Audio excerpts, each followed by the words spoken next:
Olá, boa noite. Mais uma vez nós temos esse momento de estudo, de reflexão na Palavra do Senhor, momento onde queremos refletir novamente sobre aquilo que Deus tem a nos dizer, e é sempre importante nós focarmos a nossa vida neste infinito amor que Deus tem por nós. E nessa noite o nosso objetivo é justamente meditarmos sobre um tema que faz parte também da nossa teologia, do nosso ensino, que é justamente o tema arrependimento. Então, nos estudos bíblicos online que nós temos feito nos últimos dias, são justamente temas doutrinários que nós temos meditado. Falamos sobre as duas naturezas de Cristo, verdadeiro homem, verdadeiro Deus. Falamos sobre Santa Ceia, falamos sobre ressurreição, e hoje queremos então justamente falar, meditar, refletir sobre esse tema que é arrependimento. Então que o bondoso Deus e Pai nos conduza. Uma boa noite a todos que já estão mandando os seus likes aí, o pessoal assistindo, mandando boa noite. Então, desde já, agradecemos a todos que nos acompanham nesse momento. E nós queremos, como já disse, então, meditar sobre arrependimento. Esse tema que é tão importante, tão pertinente para o trabalho da igreja, para o desenvolvimento do reino, fazendo com que nós realmente olhemos para a nossa situação de vida. Né? O que nós precisamos fazer diante de Deus? Às vezes nós nos perguntamos quanto a isso, e realmente a resposta talvez seja mais simples do que nós imaginemos. É justamente nos arrependermos e buscarmos em Deus o perdão e a certeza da salvação. Você que está lá na sua casa, junte sua mão, vamos então nesse momento invocar o nome do Senhor e falarmos com Ele em oração. Em nome do Pai, do Filho e do Espírito Santo. Amém. Bondoso Pai, te rogamos que o Teu Santo Espírito nos conduza, na certeza de que em Cristo Jesus nós temos perdão dos nossos pecados. Que a Tua Palavra sempre nos leve ao verdadeiro arrependimento, para que possamos nos colocar diante de Ti, Senhor, arrependidos e certos do Teu cuidado e do Teu amor em nossa vida. Esteja assim conosco, bondoso Deus e Pai, e nos acompanhe com a Tua Santa Palavra. Amém. Amados irmãos, nós queremos cantar então nesse momento um hino conhecido do Inário Luterano, no Louvai ao Senhor é o 122, né? Eu tenho aqui o Louvai ao Senhor, mas quem quiser também é o 347, se não me engano, do Inário Luterano, né? Tal como estou, tão pecador, né? Então vamos cantar esse hino que nos leva justamente à reflexão sobre arrependimento, né? E nos faz refletir sobre a nossa condição diante de Deus. Vamos cantar então, a maioria sabe de cor, né? Tal como estou, tão pecador.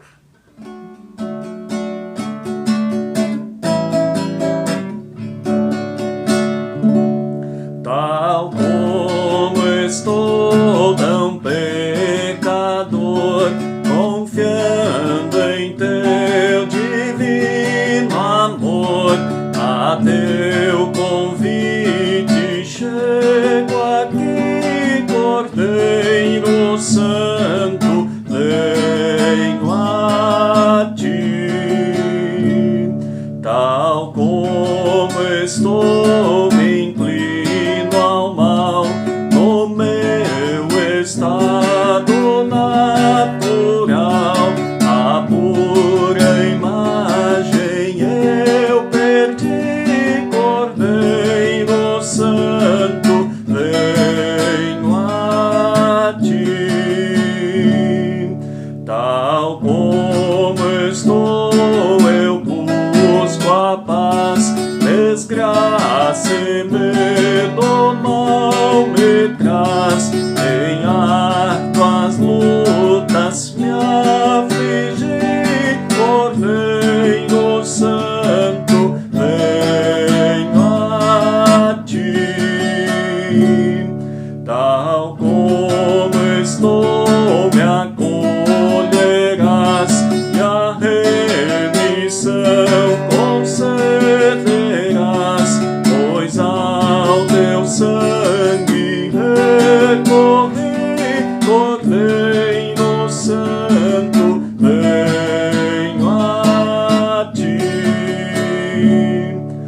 tal como estou, me salvarei,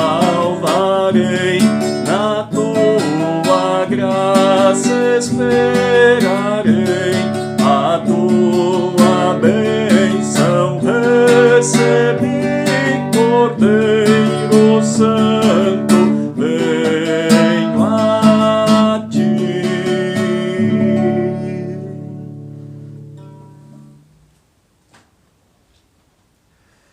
Quando falamos em mensagem de arrependimento, é realmente um momento onde nós nos colocamos diante do Cordeiro Santo que veio até nós, este Cordeiro que é Cristo, o nosso Senhor e Salvador.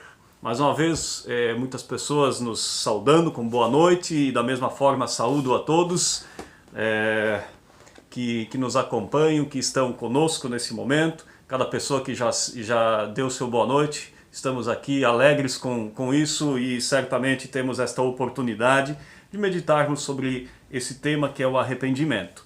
E para meditarmos sobre o arrependimento, eu convido você lá na sua casa, a pegar a sua Bíblia e nós queremos falar um pouco sobre a história do profeta Jonas.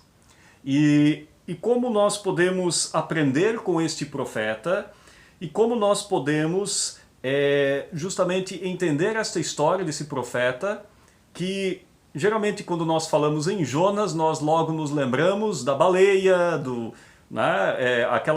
como nós aprendemos lá desde a nossa infância, né? O homem que foi engolido pela baleia, e na verdade nós vamos ver que a história ela é muito maior do que simplesmente um grande monstro marinho, um peixe engolindo o profeta. Mas a história ela realmente faz a gente meditar sobre o sincero e verdadeiro arrependimento de um povo e também a dificuldade que nós temos justamente de nos arrependermos verdadeiramente diante do nosso Deus e Pai.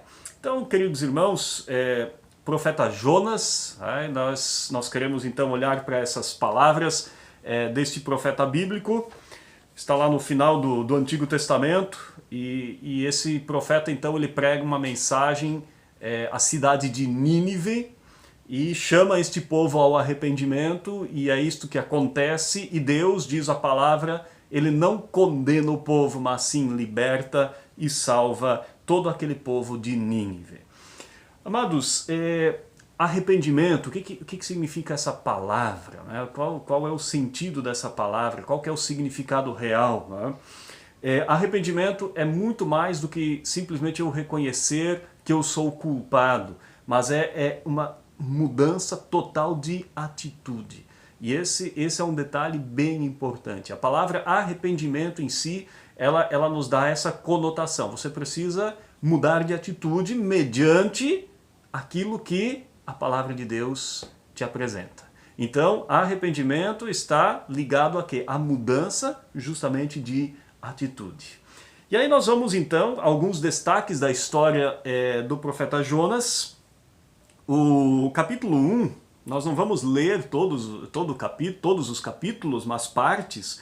No capítulo 1, no versículo 2, Deus chega a Jonas e ele diz: dispõe-te, vai à grande cidade de Nínive e clama contra ela, porque a sua malícia subiu até mim. Jonas se dispôs, mas para fugir da presença do Senhor para Tarsis, e tendo descido a Jope, achou um navio que ia para Tarsis. Pagou, pois, a sua passagem e embarcou nele, para ir com eles para Tarsis, para longe da presença do Senhor. Então vejam, primeiramente Deus ele manda Jonas então à cidade de Nínive e ele faz justamente o contrário. Os caminhos de Deus são contrariados. Esse é o primeiro ponto significativo. Tá? Então, na verdade, quem primeiro precisa de arrependimento aqui não é o povo de Nínive, mas sim é o próprio profeta Jonas. O próprio profeta Jonas, que está com medo e foge daquilo que lhe foi proposto ser feito. A gente vê o caminho de Deus sendo contrariado. E é isso que o pecado faz conosco. O pecado justamente ele faz com que nós contrariemos os caminhos de Deus. Nós não queremos aceitar os caminhos de Deus, os ensinamentos de Deus. E aí eu faço uma pequena associação também dessa palavra, né, desse destaque inicial, justamente com a história do filho pródigo. A reflexão ela é muito parecida, porque o filho não quer ouvir o seu pai. Ele quer o quê? Ele quer ficar longe do seu pai. E a gente vê uma semelhança muito significativa justamente nesse sentido. Jonas também, ele não quer ouvir o seu pai. Ele não quer ficar junto do seu pai, ele quer fugir do seu pai. E dessa forma nós encontramos então aqui o profeta Jonas. E eu vou dizer para nós, né, nós também não queremos sempre estar perto do pai, mas nós gostamos sim de fugir da presença do pai. Então nós também não somos diferentes. Por quê?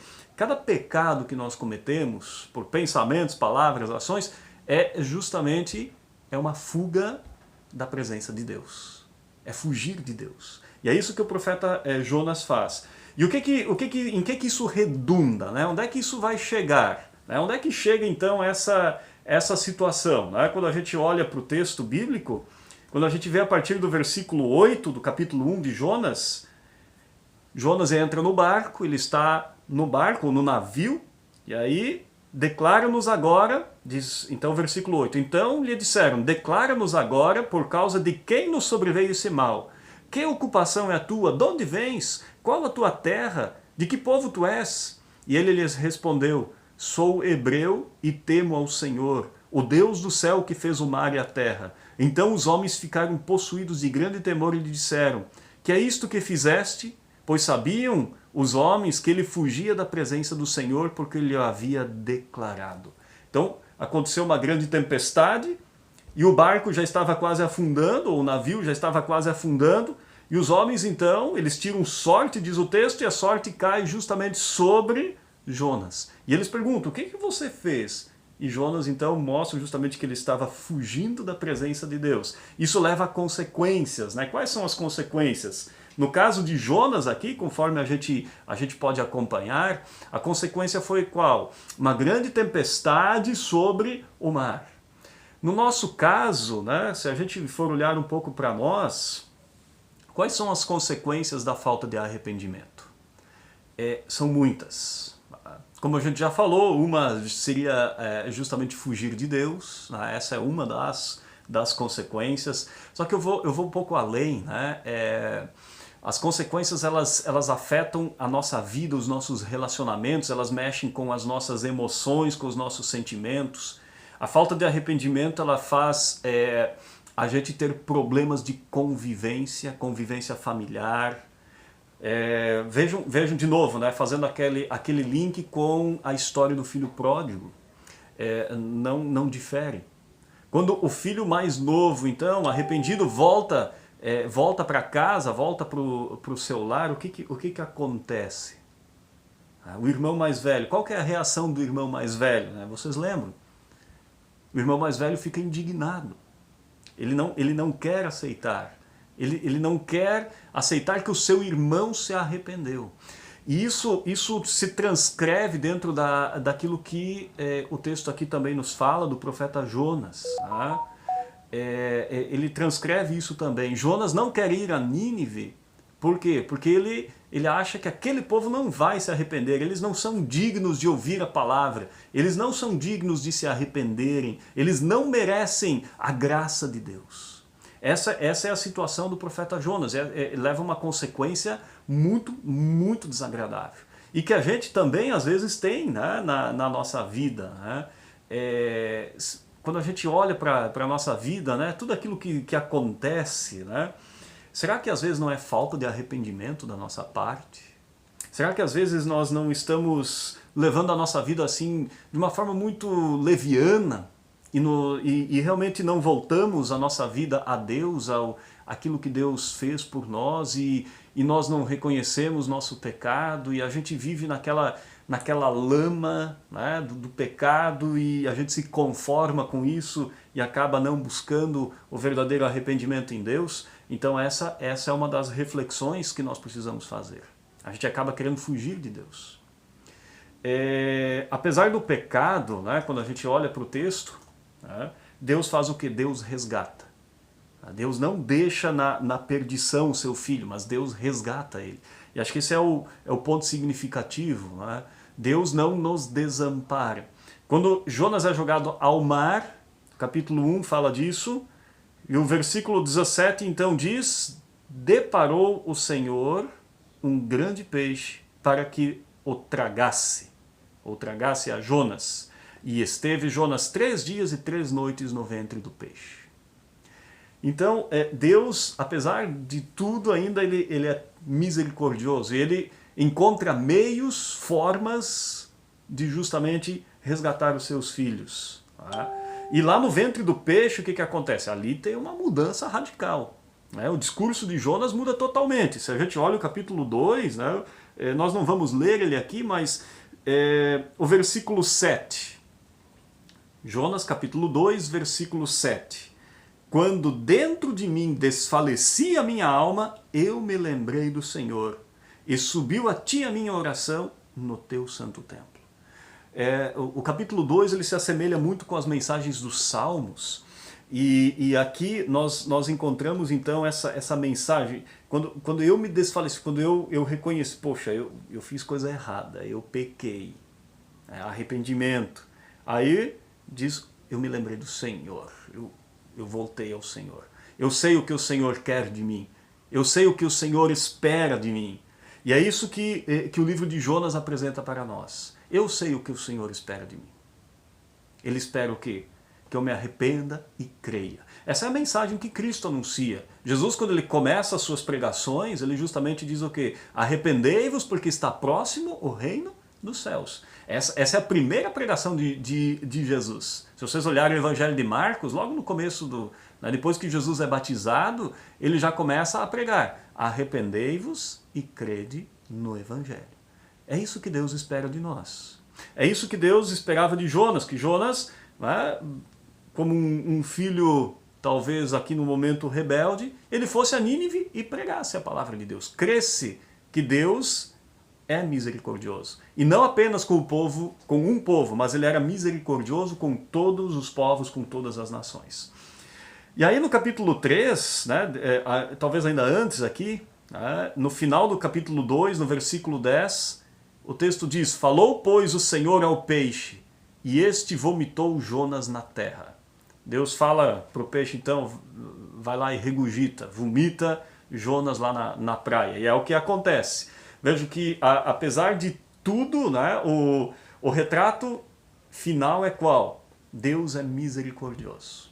O retrato final é a misericórdia de Deus. Deus não abandona esse seu filho Jonas, mas ele o resgata, ele o salva. Claro que ele ensina para ele leva Jonas às consequências mais complicadas, mais difíceis, mas ele leva Jonas a quê? Ao arrependimento. E sabe, Deus não age diferente conosco, tá, queridos irmãos, queridos amigos? Deus não age diferente conosco. Ele age da mesma forma. Agia assim no tempo de Jonas, agia assim nos primórdios da igreja cristã e age assim nos dias de hoje. Ele age dessa forma conosco. Muitas vezes tendo que justamente fazer com que a gente enfrente uma tempestade, que a gente caia na água, que a gente fique 3 dias dentro da barriga de um peixe para que a gente... Opa, eu estou no caminho errado. Quanto dentro de mim desfalecia a minha alma, de Jonas. Opa, eu me lembrei do Senhor. Arrependimento leva a isso. Tá? Então, esse é um primeiro ponto. Quando a gente entra aí, sim, o capítulo 3 é o capítulo que eu quero dar mais ênfase, né, nesse momento. Capítulo 3, versículos 1 a 4. Veio a palavra do Senhor segunda vez a Jonas, dizendo... Veja, Deus é tão misericordioso que ele dá uma segunda chance. Nem todos têm, mas Jonas teve. Jonas teve. E eu vou dizer, nós também temos. Temos uma segunda oportunidade. Dispõe-te, vai à grande cidade de Nínive, proclama contra ela a mensagem que eu te digo. Levantou-se, pois, Jonas e foi a Nínive, segundo a palavra do Senhor. Ora, Nínive era cidade muito importante diante de Deus e de 3 dias para percorrê-la. Começou Jonas a percorrer a cidade caminho de 1 dia e pregava e dizia: ainda 40 dias e Nínive será subvertida.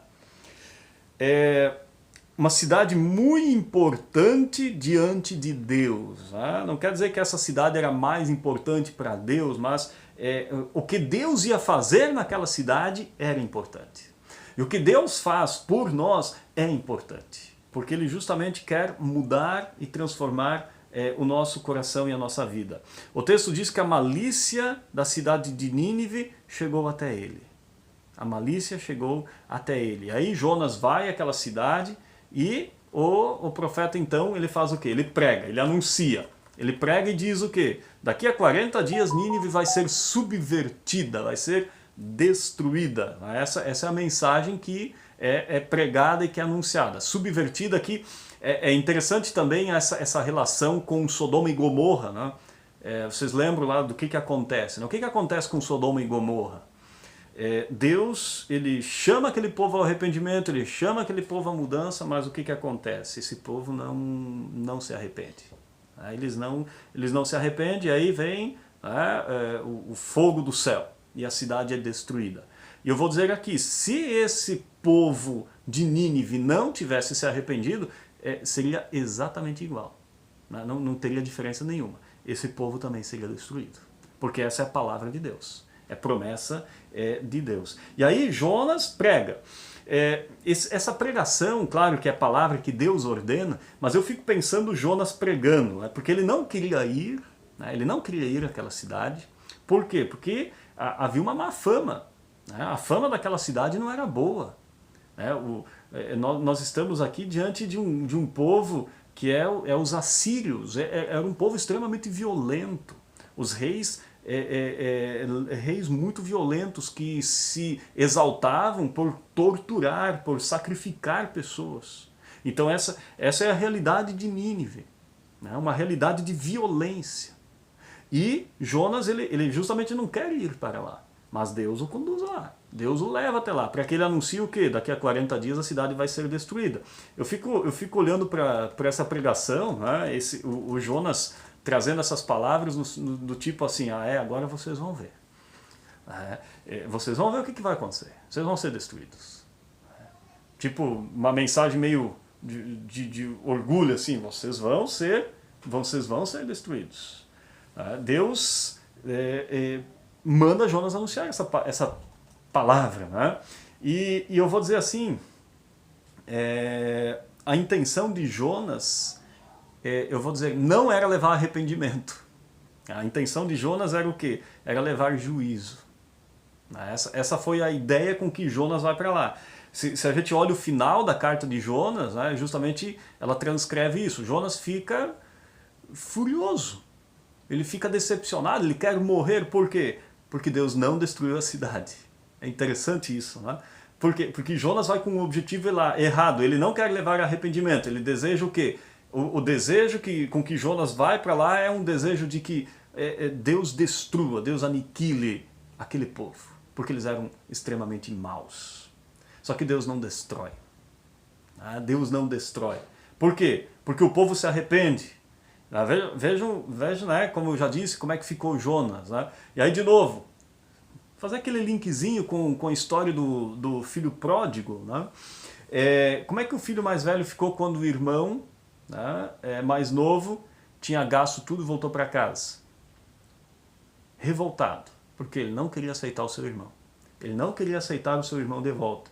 Como é que nós ficamos diante do arrependimento do nosso próximo? Quando uma pessoa ela se diz arrependida, como é que eu fico diante dessa pessoa? Será que eu estendo o perdão? Eu fico revoltado? Será que às vezes nós não somos um tanto quanto Jonas, né, na nossa vida? Então é extremamente importante nós também vermos como é que nós lidamos em relação ao nosso próximo, quando o assunto é arrependimento. Não é só a gente olhar para nós mesmos, né? Eu estou arrependido, os outros é problema dos outros, tudo bem, mas como eu me posiciono diante do meu irmão que se diz arrependido? Deus tem uma postura aqui, ele não destrói a cidade. Jonas tem uma postura diferente. Como é que a gente tem se postado ou tem se portado diante dessa situação? Por incrível que pareça, quando a gente continua a leitura aqui, versículo 5, os ninivitas creram em Deus e proclamaram um jejum, vestiram-se de panos de saco, desde o maior até o menor. Chegou esta notícia ao rei de Nínive, e ele levantou-se do seu trono, tirou de si as suas vestes reais, cobriu-se de pano de saco e assentou-se sobre cinza. Os ninivitas creram, essa mensagem chega ao rei, o próprio rei, sempre bem vestido, de púrpura, de tecidos finos, agora ele tira as vestes reais e usa pano de saco, diz o texto. Aquela ráfia, né? aquele saco, aquele pano grosso mesmo, e senta-se sobre cinza. Essa é a reação justamente do rei. Tá? É dessa forma que o rei reage, é dessa forma que o povo reage. Essa é uma situação justamente de arrependimento. Agora, como eu disse antes, por incrível que pareça, esse povo escuta Jonas. Veja que coisa interessante. Por quê? Porque os ninivitas, como eu disse antes, era um povo que se achava melhor do que os outros. Era um povo extremamente arrogante.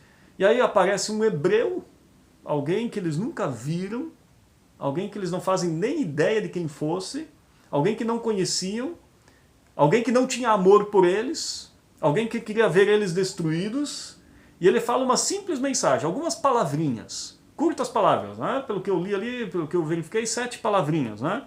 Ainda 40 dias e Nínive será subvertida. 7 palavrinhas. Só que essas 7 palavras mudam o povo. Elas mudam esse povo. Elas transformam a vida desse povo. E esse é o detalhe significativo. A glória da mudança, a glória do arrependimento. O que faz uma pessoa mudar? Não é a tua palavra, não é a minha palavra, mas é a palavra de Deus. Qual era a palavra de Deus? Deus disse na sua palavra de juízo que esse povo seria destruído. E esse povo se arrepende. Esse povo muda de atitude. Quando a gente olha para a pregação de Jonas, tinha tudo para nada dar certo. Essa é a ideia. A ideia é assim, isso não vai dar certo. Mas muito pelo contrário, nós temos que olhar não para o discurso de Jonas, nós temos que olhar para a palavra de Deus. Eles mudam por quê? Porque o poder de Deus está onde? Na palavra pronunciada pelos homens. Palavra de Deus é esta que nos leva ao arrependimento. E isso é um detalhe significativo para nós hoje também. É muito importante. Por exemplo, o culto, né, o início do culto. Nós somos levados a quê? Ao arrependimento. A confessarmos os nossos pecados. A pedirmos perdão a Deus. É uma preparação justamente para o nosso culto a Deus. Eu vou dizer assim, queridos, às vezes nós acabamos pensando pouco sobre isso e acabamos não fazendo isso diariamente. E depois nós vamos trazer algumas aplicações justamente nesse sentido, de nós refletirmos diariamente sobre justamente o quê? Sobre o arrependimento. Mas seguindo o texto aqui, então o rei, ele chama o povo, eles então se vestem aqui, diz o texto, primeiro eles fazem jejum, um sinal de quebrantamento, o povo faz um jejum, aqui uma coisa sincera diante de Deus. Eles usam um pano de saco, também esse sinal de contrição, de arrependimento, e nesse sentido, o texto fala que é do maior para o menor. O texto ele apresenta isso, todos são chamados, todos. Versículo 7, e fez-se proclamar e divulgar em Nínive, por mandado do rei e seus grandes, nem homens, nem animais, nem bois, nem ovelhas, provem coisa alguma, nem os levem ao pasto, nem bebam água, mas sejam cobertos de pano de saco, tanto os homens como os animais, e clamarão fortemente a Deus, e se converterão cada um do seu mau caminho, e da violência que há nas suas mãos. Versículos 7 e 8. Então, todos são chamados a um arrependimento, e o decreto do rei é qual? Vocês vão jejuar, vocês vão sentar sobre cinzas, usar panos grosseiros, sentar sobre cinzas, clamar a Deus, e todos vão se converter, vão mudar de atitude. Esse é o clamor. Esse é o povo. E não é só um. Quando o rei vê que a situação de Nínive era uma situação de total destruição, o que o rei faz? Ele decreta: não, todos vão se arrepender. A nação se arrepende. A nação é chamada justamente ao quê? Ao arrependimento, a uma mudança de vida. Que se converta, né? O destaque está ali no final do versículo 8, né? Cada um do seu mau caminho e da violência. Se converterão cada um do seu mau caminho e da violência que há nas suas mãos. Essa é a forma como Nínive reagiu diante do quê? Diante daquelas 7 palavrinhas que Jonas pregou. Ainda 40 dias e Nínive será subvertida, ou seja, será arrasada, acabada. Cristão, né, e nós como cristãos, nós somos chamados justamente a uma atitude de arrependimento. E o versículo 9, ele retrata muito bem a forma como cada um de nós deveria se colocar diante de Deus. Quem sabe se voltará a Deus e se arrependerá e se apartará do furor da sua ira, de sorte que não pereçamos. Será que tem esperança para mim? Quem sabe Deus não mude de ideia?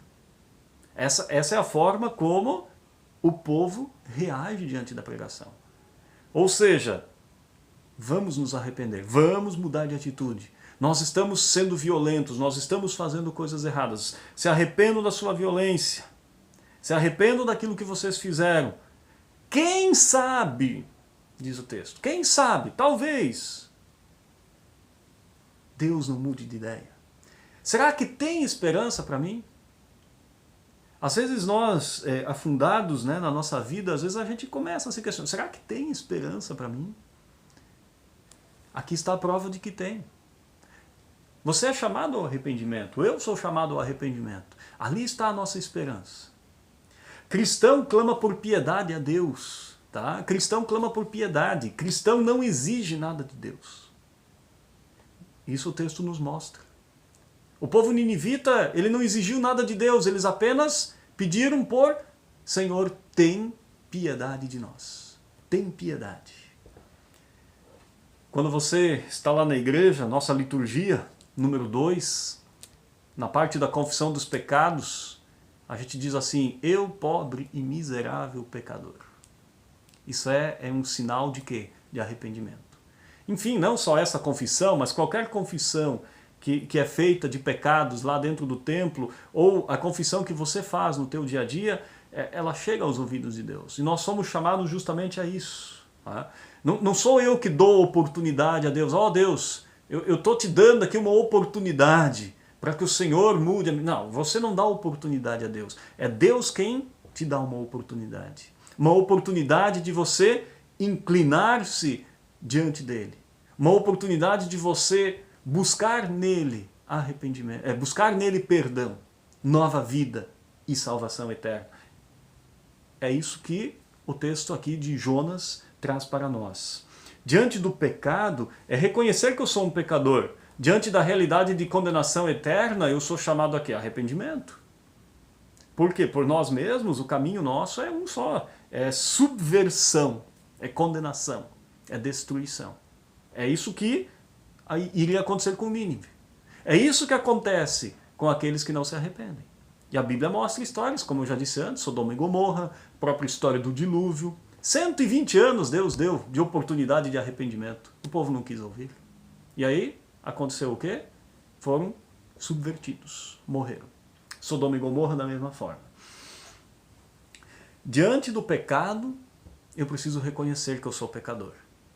E não só um pecado atual, mas a minha condição humana. Só que veja o versículo 10.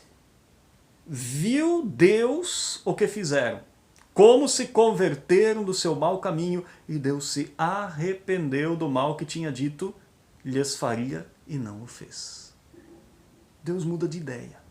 Ele usa aqui um termo, talvez a gente precisa entender ele bem, né? Deus se arrependeu. Primeiro eles se converteram do seu mau caminho. Veja só, o arrependimento levou eles a quê? A confiar em Deus.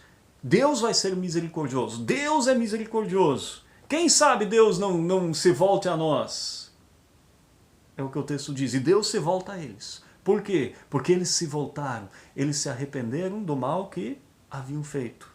E aí Deus viu isso, viu que eles se converteram, que eles se arrependeram do mau caminho. E justamente acontece uma mudança. Mudança de atitude. Isso é arrependimento. Eu vi antes o pessoal postando, né, justamente falando da palavra arrependimento, que é uma mudança de atitude. Né? Os nossos irmãos que estão assistindo, alguns interagindo, né? Então eu vi que um deles justamente colocou, né, mudança de atitude. Isso é arrependimento. É uma mudança de atitude. Foi o que aconteceu com os ninivitas. Tanto é que o texto diz, se converteram do seu mau caminho. Deus se arrependeu. O que é esse arrependimento? Né? Deus pode se arrepender. A gente tem que entender assim que a Bíblia ela descreve a atitude de Deus de várias formas. Né? Por exemplo, Deus se entristeceu. Tem passagens bíblicas que falam disso. Ou Deus se arrependeu, conforme nós temos aqui. Então, essa é uma figura de linguagem, vamos dizer assim. É atribuir a Deus um sentimento humano. Mas não é como nós, esse arrependimento. O arrependimento de Deus é o quê? É a misericórdia de Deus. É a misericórdia. Ou seja, Deus ele é extremamente misericordioso conosco. E esse é o arrepender-se de Deus. Deus se arrependeu no sentido de que ele não destrói. Por quê? Porque ele ama esse povo. Ele viu que esse povo mudou de atitude. Os ninivitas não foram destruídos. Aí olhando para mim, para você, para nós, né? Nós estamos tendo sinais de arrependimento verdadeiro, especialmente mudanças de atitude de vida. Nós estamos tendo isso. Dois exemplos aqui. Vamos usar dois exemplos bíblicos, tá? Dois personagens da Bíblia que vocês conhecem muito bem. O primeiro, eu vou falar aqui de Judas. Judas, o discípulo de Cristo. Tá? Pergunto para você, Judas se arrependeu? Pensa um pouquinho lá. Judas, ele se arrependeu ou não? Que atitude Judas teve? Ele foi lá, ele devolveu as moedas, certo? O texto nos fala lá que ele foi, devolveu as 30 moedas de prata. E depois, qual foi a atitude de Judas? Foi lá e se enforcou. Mostrou mudança de atitude? Esse é o detalhe. Ele mostrou mudança de atitude? Não. Falei de Judas, agora vamos lá. Outro discípulo, Pedro. Discípulo, né, o mais, vamos dizer assim, o mais espoleta dos discípulos, né, que sempre estava à frente de tudo, que sempre tomava as iniciativas. Né? Como é que Pedro reagiu? Pedro se arrependeu? Você pode pensar, mas do que ele se arrependeu? Poxa, Pedro negou Jesus 3 vezes. Pedro, o pecado de Pedro, será que era maior que o pecado de Judas? Né?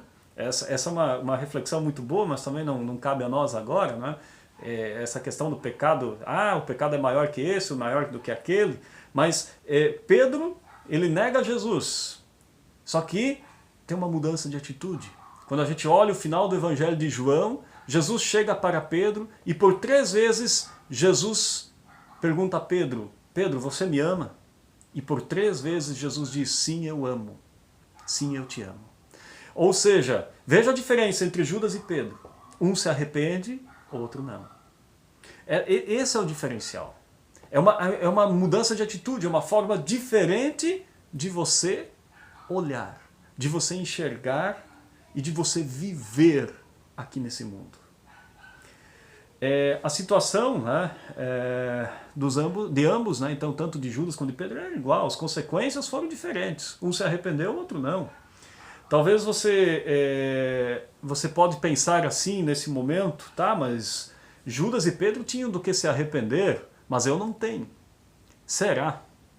Pensa um pouquinho, será que você não tem não tem nada do que se arrepender. Esse é o nosso problema, né? Por quê? Aí a gente volta ao profeta Jonas, né? Porque nós somos igual a Jonas. Igual a Jonas. Nós acabamos entrando nessa mesma linha de pensamento. Né? Por quê? Porque Jonas dizia assim, eu sou melhor que os ninivitas. Eu não vou para lá. Eu não vou me incomodar lá. Capaz de eu morrer, eles são perigosos, eles são assassinos. O que eu vou fazer lá? Eles que se percam. Depois que tudo acontece e tal, que Jonas é resgatado por Deus, né, dentro do peixe, ele se arrepende, Jonas volta para lá, mas ainda assim ele volta com aquela ideia assim, eu vou anunciar e eu espero que eles pereçam. Não há misericórdia, não há compaixão. E sabe, às vezes nós somos assim, né? Nós agimos justamente dessa forma. Tá? Ah, eu me arrependi. Eu me arrependi. Agora o outro, isso é problema dele. É com ele. Espero que o outro se arrependa, mas isso é problema dele. Jonas, ele pensava assim, eles deveriam logo ser condenados. Essa é a ideia que o texto transmite. Sabe, queridos irmãos, nós somos pecadores constantemente. Tá? Nós precisamos de arrependimento todos os dias, não é só de vez em quando, né? Ah, não é só eu lá uma vez por ano na igreja e pedir perdão a Deus e que está tudo bem, tudo beleza, tudo jóia, né? E eu vou levando a minha vida, porque a gente viola a lei de Deus todos os dias. Nós somos muitas vezes indiferentes com a palavra de Deus, nós somos negligentes, nós somos cegos espiritualmente, a gente ainda falta muito amor, né? Nós não reconhecemos nossos erros. E aqui não adianta a gente então dizer assim, ah, não, mas eu faço parte daquela igreja, eu tenho o meu direito. Não é dessa forma. Nós somos chamados justamente a uma mudança de atitude. Aí olhe para o povo de Nínive. Você que de repente começou a assistir um pouco mais tarde, né? Em Jonas capítulo 3, nós encontramos então justamente uma mudança de atitude de uma nação toda, de um povo todo que se arrepende, de um povo todo que muda de atitude. E o Senhor não condena esse povo, mas sim resgata eles. Salva, perdoa eles. Nós precisamos reconhecer, amados irmãos, a nossa natureza pecaminosa. Eu não falo aqui apenas de pecados manifestos, atuais, escandalosos, mas eu falo da nossa essência, do nosso ser. É preciso arrependimento diário, não tem jeito, diariamente. O arrependimento ele está ligado ao batismo, né? Eu conferi lá o catecismo, deixa eu ver se está aqui. O catecismo lá, então, isso aqui, gente, é um livrinho muito bacana, né? Importantíssimo para nós, né? Talvez a imagem esteja invertida ali, mas não, enfim, vocês conhecem, Catecismo Menor. Tá? E ali no Catecismo Menor, uma das perguntas é a pergunta 302, que fala do batismo. E ela diz assim, o que significa esse batizar com água? Significa que o velho homem em nós, por contrição e arrependimento diário, deve ser afogado e morrer com todos os pecados e maus desejos. De novo, o que é o batizar com água? O que significa o batismo na nossa vida? É afogar o velho homem por nós em contrição e arrependimento diário. Deve ser afogado então o velho homem, morrer com todos os pecados e maus desejos. Gente, vejam o que é arrependimento. É a nova vida que Deus nos deu. Arrependimento verdadeiro, autêntico, é eu sim sentir tristeza pelo meu pecado, pesar no meu coração por causa do pecado. Só que todavia eu crer também no Evangelho, é eu confiar naquilo que Cristo fez por mim. Arrependei-vos disso. Essa é a pregação de Jesus. Pregação de Jesus lá no Evangelho de Marcos. E o início da pregação de Jesus. Arrependei-vos e crede no Evangelho. Esse é o caminho. É o caminho que Deus nos chama. Né?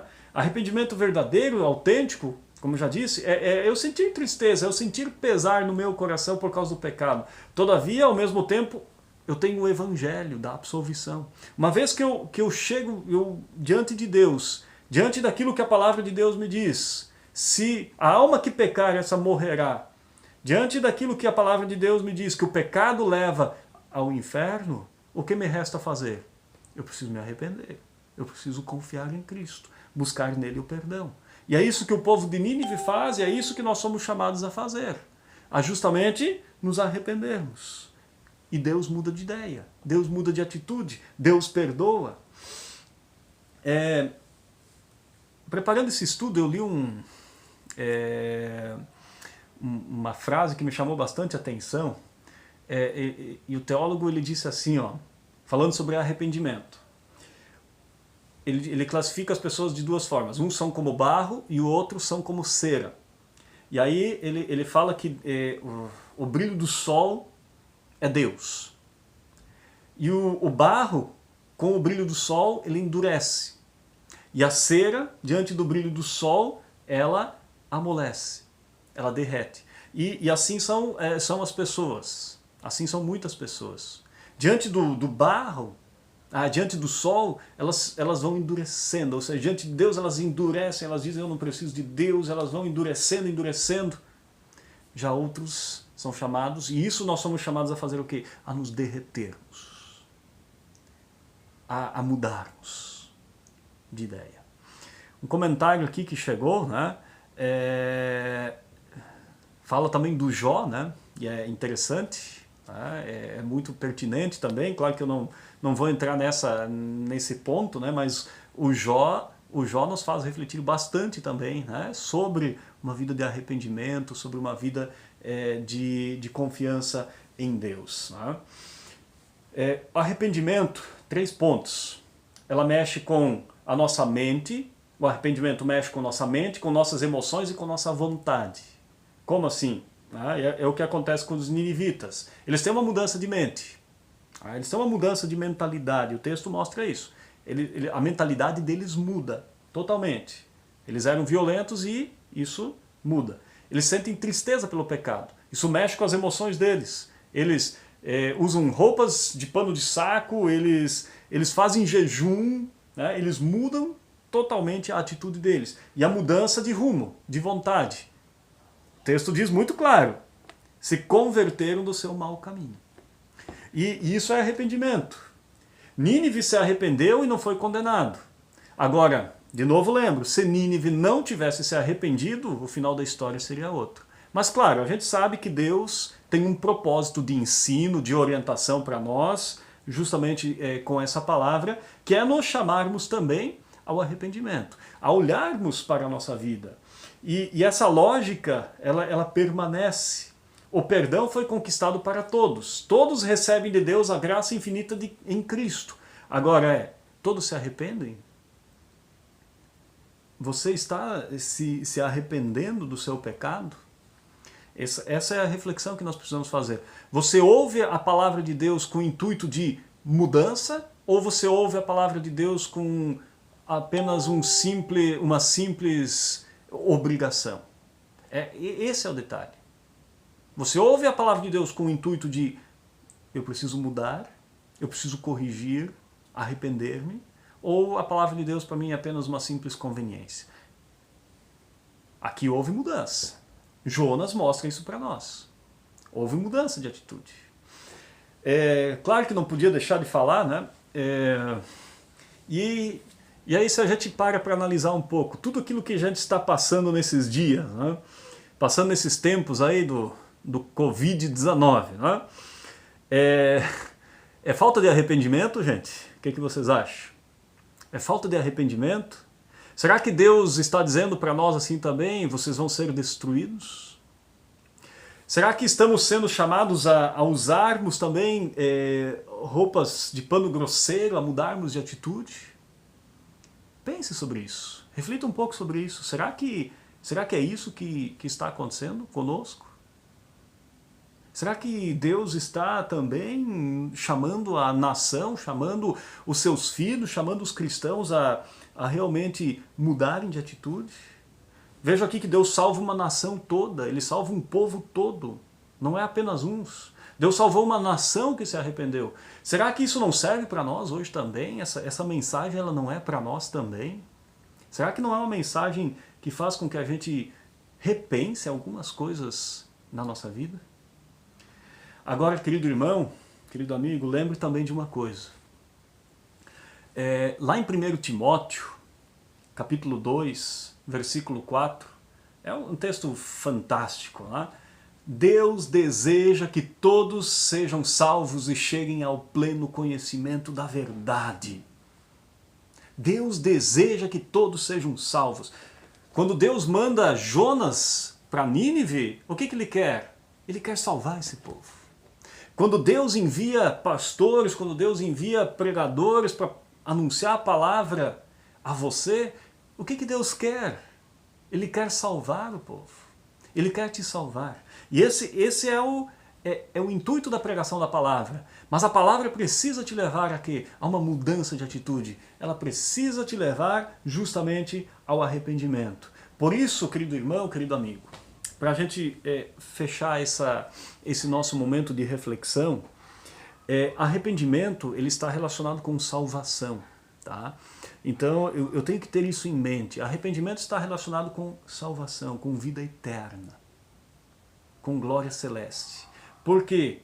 Porque o arrependimento ele abre justamente o quê? As portas da graça e do perdão de Deus na nossa vida. Abre a nossa vida para uma vida de fé, para uma vida de obras, para uma nova vida. Por isso, olhe para o livro de Jonas, ouça esse profeta, ele prega, talvez com um objetivo errado, quem sabe, com o intuito errado. Quando a gente olha o final da carta de Jonas, né, diz o texto que Jonas se desgostou, capítulo 4, versículo 1, ficou extremamente irado, e orou ao Senhor e disse: "Ah, Senhor, não foi isso que eu disse, estando ainda na minha terra? Por isso me adiantei fugindo para Tarsis, pois sabia que o Senhor é um Deus clemente e misericordioso, e tardio em irar-se, e grande em benignidade, e que te arrependes do mal." Esse é Deus. Apesar da reclamação do profeta, apesar das nossas reclamações às vezes, apesar da nossa teimosia muitas vezes, Deus diz assim: Ele é misericordioso, é Deus clemente, é misericordioso, é grande em benignidade, é grande em bondade. E Ele chama você e a mim a justamente confiarmos nele, a crermos no Evangelho. De novo digo, aquilo que Jesus pregou foram as palavras que Jesus usa. Arrependa-se e creia no Evangelho. Isso está lá em Marcos, capítulo 1, versículo de número 15. Jesus ele disse assim: "O tempo está cumprido e o reino de Deus está próximo. Arrependei-vos e crede no Evangelho."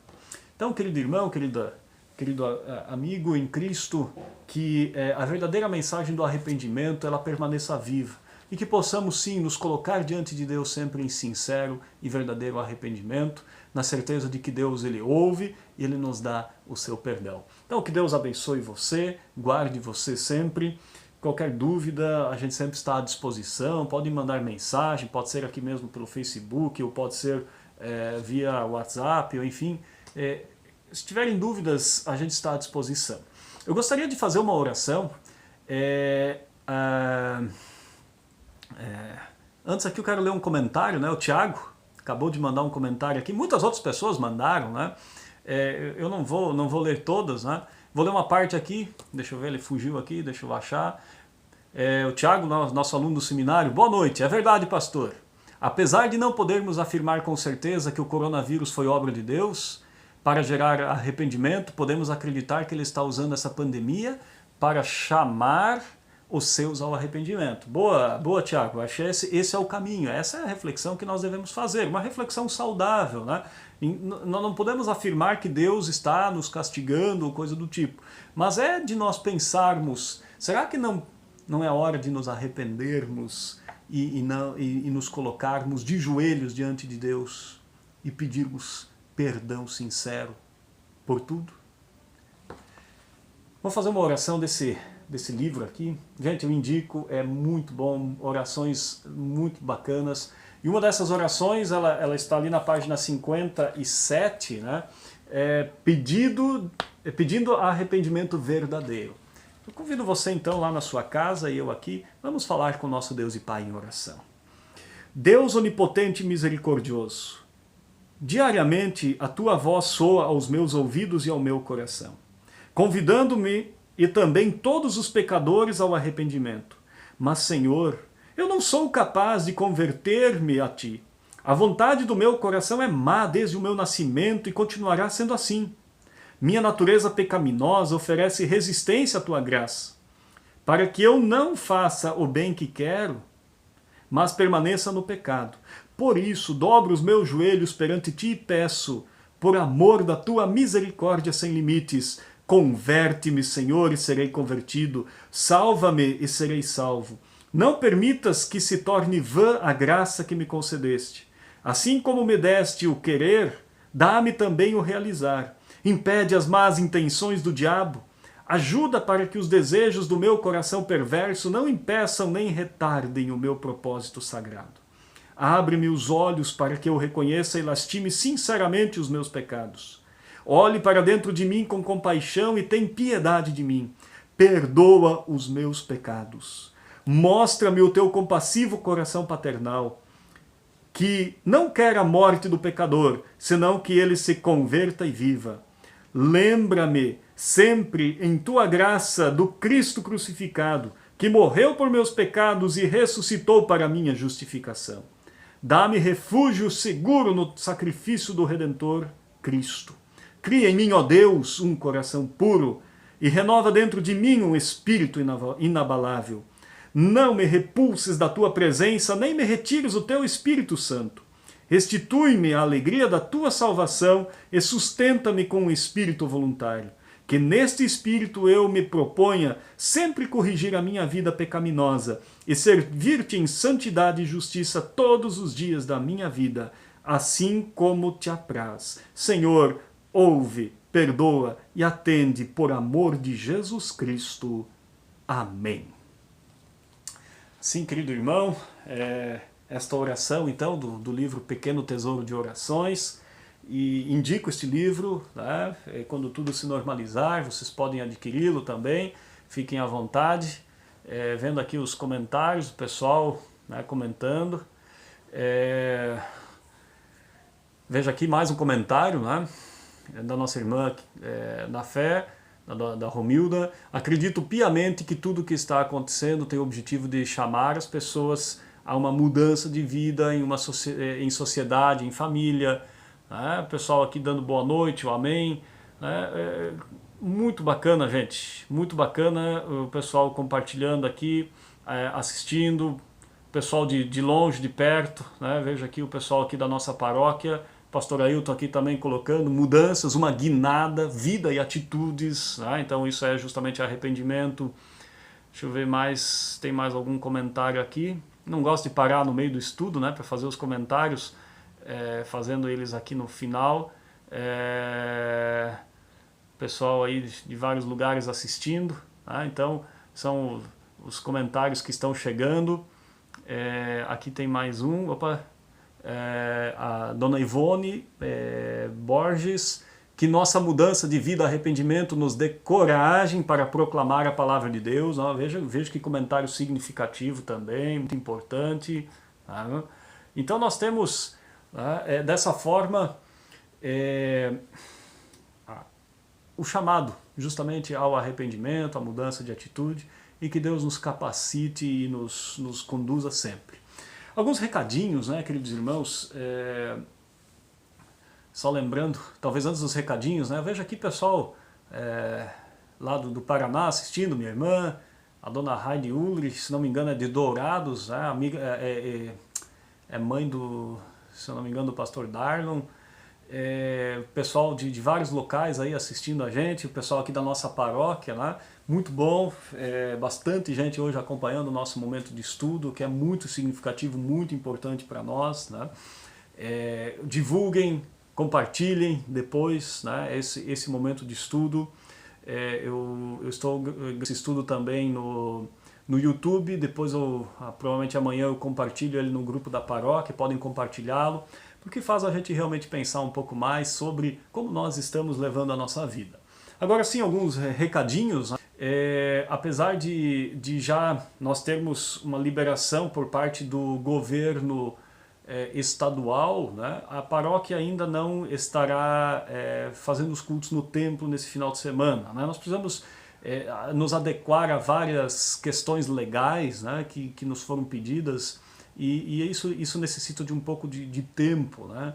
Então esse final de semana ainda os cultos serão online, né, no sábado às 19 horas, tá? Então, conforme temos feito nos últimos cultos, e provavelmente, se Deus assim o permitir, e se não houver nenhum outro tipo de decreto, no primeiro culto, no primeiro final de semana de maio, então nós voltamos aos nossos cultos nos templos, né?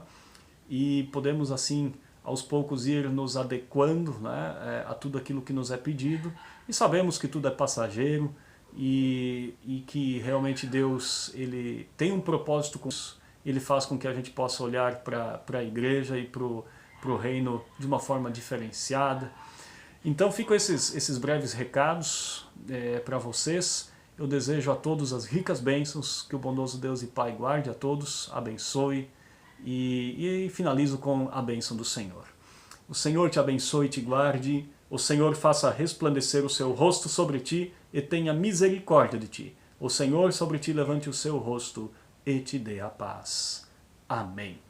Então, queridos, fica aquele abraço, que o bondoso Deus e Pai guarde e cuide de todos. E até sábado, se assim Deus o permitir, estaremos fazendo mais uma live, mais um momento de culto, de estudo e de reflexão. Um abraço a todos e as ricas bênçãos de Deus a todos vocês, cada um no seu lar.